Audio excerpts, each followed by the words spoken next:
Hello friends, बहुत बहुत स्वागत है आप सभी का आपके अपने YouTube channel the live maths पे। तो आज हम लोग करने वाले हैं एक बहुत ही इम्पॉर्टेंट टॉपिक्स जो सीटेट में इतना इम्पॉर्टेंट रखता है कि इससे हर एक एग्ज़ाम में आपको क्वेश्चन देखने को मिलता है, जिसका नाम है जिन प्याजे। क्योंकि जिन प्याजे से कहीं ना कहीं हर एक बार क्वेश्चन आपको देखने को मिलता है। तो जिन प्याजे का जो मेन चीज़ था उसको हमने नोट्स के रूप में तैयार किया है और आप लोगों के सामने प्रस्तुत किया है। तो चलिए, जो भी इस चैनल पर नए हैं वो इस चैनल को सब्सक्राइब ज़रूर कर लें और अपना बेल आइकन ऑन कर दें, ताकि जितनी भी प्रकार की नोटिफिकेशन हो सबसे पहले आपके पास पहुँचे। तो चलिए, बिना टाइम वेस्ट किए हम लोग स्टार्ट करते हैं। तो हम लोग बात करते हैं सबसे पहले जिन प्याजे। तो जिन प्याजे जो थे वो सबसे पहले ये देखना है कि उनका जन्म कब हुआ। तो 1896 ईस्वी में उनका जन्म हुआ था। जो कि ये अगर छोटा डेट देखिएगा तो इनका जन्म हुआ था 9 अगस्त 1896 का, जो कि स्विट्ज़रलैंड के मनोवैज्ञानिक थे। ये अगर पूछा जाएगा कि जिन प्याजे कहाँ के रहने वाले थे, ये कहाँ के मनोवैज्ञानिक थे, तो आंसर आपको करना है स्विट्ज़रलैंड का। ये जिनका जन्म 9 अगस्त 1896 को हुआ था। तो इन्होंने जो बात कही थी, इन्होंने बोला था कि बच्चे जो होते हैं, छोटे बच्चे, उनके बारे में बोला था कि छोटे बच्चे जो होते हैं नन्हे वैज्ञानिक होते हैं। इनके द्वारा ही कहा गया था और बोले थे कि बच्चे जो होते हैं अपने भविष्य का निर्माता स्वयं करते हैं। और इनका जो सिद्धांत देखिए, इनका जो मेन सिद्धांत था उसके बारे में हम लोग थोड़ा चर्चा करेंगे कि इनका सिद्धांत आखिर था क्या क्या। तो मेनली रूप से तो एक ही इनका रहता है कि संज्ञानात्मक विकास का सिद्धांत जो था किनके द्वारा दिया गया था, तो जिन प्याजे। और कहीं कहीं क्या होता है कि संज्ञानात्मक नहीं दे करके ज्ञानात्मक विकास दे देगा, रचनात्मक दे देगा। तो ये अगर जो कोई भी चीज़ देगा तो इसमें आपको जिन प्याजे को ही मारना है। और कहीं ना कहीं इसका इंग्लिश आप देखिएगा तो इसका होता है कॉग्निटिव डेवलपमेंट। तो वो पूछेगा तो सीधा मारना है आपको जिन प्याजे। आगे देखिए, इनका दिया हुआ है कि इनका एक पुस्तक था the language of the thought of the child. ये इनके पुस्तक का नाम हुआ, जो कि 1929 यानी कि 1929 ईस्वी में ये प्रकाशित किया गया था। तो ये ध्यान रखिएगा, इनका पुस्तक इम्पॉर्टेंट है। आगे इनका देखते हैं कुछ और इम्पॉर्टेंट चीज़। तो इसमें कहा गया कि संज्ञान, आखिर संज्ञान है क्या।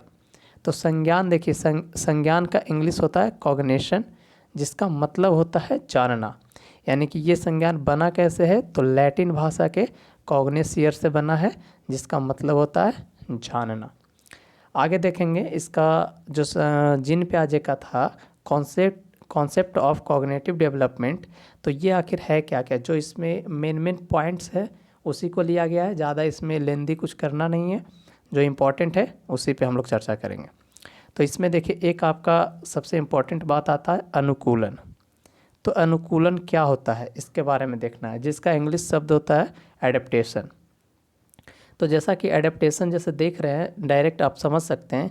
अनुकूलन यानी कि वातावरण के साथ खुद को ढालना। अब ये क्या है कि वातावरण के साथ खुद को ढालना, यानी कि कहीं भी आप जैसे जाते हैं तो आप वहाँ पे एडजस्टमेंट करके आपको रहना पड़ता है। एक तरह से इसको एडजस्टमेंट के रूप में भी देख सकते हैं। यानी कि वहाँ वातावरण आपके अकॉर्डिंग नहीं रहता है, लेकिन फिर भी उसके अनुरूप आपको ढलना पड़ता है। तो वो होता है आपका अनुकूलन। और अनुकूलन के अंदर देखा जाए तो दो प्रक्रिया होता है। अब ये दो प्रक्रिया कौन कौन सा होता है उसको हम लोग देखते हैं। तो अनुकूलन जो था उसी के अंतर्गत आता है दो प्रोसेस, जो एक होता है आत्मसातीकरण और एक होता है समायोजन। तो आत्मसातीकरण को बोला जाता है एसिमिलेशन और समायोजन को बोला जाता है एकोमोडेशन। ये ध्यान रखिएगा, दोनों का जब इंग्लिश आप अच्छे से कंप्लीट रखिएगा तो आप इजीली आप आगे तक समझ सकते हैं। क्योंकि एग्ज़ाम में अक्सर आत्मसातीकरण की जगह कुछ और दे देगा तो आप कंफ्यूज हो जाइएगा। तो ये ध्यान रखना है कि इसका एसिमिलेशन एंड समायोजन का एकोमोडेशन। तो अब इसमें दो पॉइंट आया है, तो ये दोनों पॉइंट्स पे हम लोग चर्चा करेंगे कि आत्मसातीकरण होता क्या है। तो आत्मसातीकरण के बारे में हम लोग देखेंगे कि आत्मसातीकरण जो है पूर्व ज्ञान को नए ज्ञान से जोड़ना। अब सिंपल यहाँ पे देखिएगा कि पूर्व ज्ञान को नए ज्ञान से जोड़ने का मेन मतलब क्या है। यानी कहीं ना कहीं जिस चीज़ के बारे में उसको बताना रहता है तो वो उस पे पहले सोचता है। मान लिया जाए, ये देखिए यहाँ पे आप अगर एक डॉग को रखते हैं, कुत्ता को, और यहाँ पे आप एक रखते हैं कुत्ता को ही, तो जैसे कि अब यहाँ पे जैसा वो देख रहा है कि ये ब्लैक डॉग है और ये मान लिया जाए वाइट डॉग है, तो यहाँ पे जैसे पहले वो देखा था कि ये 4 पैर वाला जो है ये कुत्ता है, और जब उसको बाद में ये दिखाया जाता है तो यहाँ पे वाइट की जगह ब्लैक हो गया, तो वो कहीं ना कहीं देखकर वो पूर्व ज्ञान के अपने अकॉर्डिंग वो सोचता है, और सोचने के बाद ये तर्क करता है कि ये भी क्या है, तो कुत्ता ही है। इसमें मतलब किसी प्रकार का कोई बाधा नहीं होता है, डायरेक्ट वे में अपने माइंड को वो रिवैक करता है और पीछे से सोचता है पूर्व ज्ञान को और नए ज्ञान से जोड़ देता है। ये होता है आपका आत्मसातीकरण। लेकिन एक है समायोजन। तो समायोजन क्या होता है, इसके बारे में हम लोग देखते हैं। तो समायोजन जो है, सबसे पहले इसमें देखिएगा कि पूर्व ज्ञान में परिवर्तन करके वातावरण के साथ तालमेल बैठाना। ये देखिए, इस चीज़ को आप अच्छे से समझिएगा कि आखिर ये कह क्या रहा है। तो इसमें आप नॉर्मली आप समझ सकते हैं कि ये क्या है, क्योंकि जैसे ही यहाँ पे बोला गया कि पूर्व ज्ञान में परिवर्तन करके, अब मान लिया जाए पहले की बात हम यहाँ पे किए थे कि एक कुत्ता था, अब एक यहाँ पे ले लेते हैं बिल्ली। तो ये ध्यान दीजिएगा, एक कुत्ता और एक बिल्ली। तो मान लीजिए ये बिल्ली यहाँ पे हम देख रहे हैं, तो बिल्ली को दिखाएंगे अगर एक बच्चे को, तब वो क्या करेगा, उसके बारे में कैसे सोचेगा, तो देखिएगा। तो जैसे वो पूर्व में जानता था कि ये देखिए वाइट, मान लिया जाए दोनों है जो वाइट कलर का है, तो ये जैसे पूर्व ज्ञान में वो देखेगा कि ये कुत्ता था, तो ये नया ज्ञान में भी देखेगा कि कुत्ता की तरह ही ये दिख रहा है, तो इसको कुत्ता समझेगा। जब ये कुत्ता समझेगा तो यहाँ पे डायरेक्ट आपका आत्मसातीकरण हो जाएगा। लेकिन अगर ये आवाज़ निकालती है, तो आवाज़ निकालने पर इसका आवाज़ देखिए चेंज होगा और इसका आवाज़ चेंज होगा, तो कहीं ना कहीं दोनों में वो अंतर कर पाता है, यानी कि यहाँ पे एक समस्या उत्पन्न हुआ। और समस्या वो क्या उत्पन्न हुआ, ये जैसा कि आप देख पा रहे हैं कि आवाज़ के रूप में दोनों में समस्या उत्पन्न हो रहा है।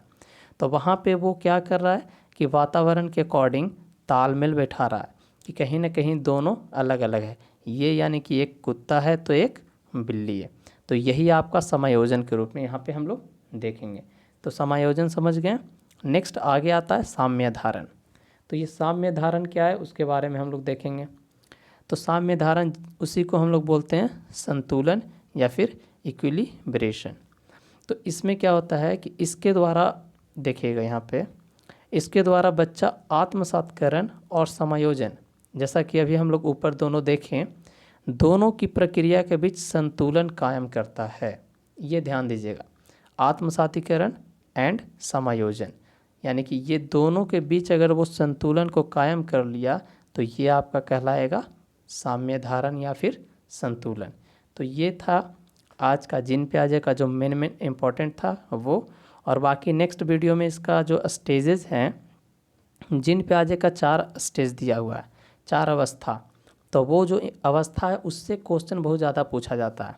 तो नेक्स्ट वीडियो में वो आपके लिए अवस्था के रूप में यहाँ पे प्रस्तुत किया जाएगा। तो आज के लिए इतना ही रहेगा। तो चलिए मिलते हैं हम लोग नेक्स्ट वीडियो में। Thank you.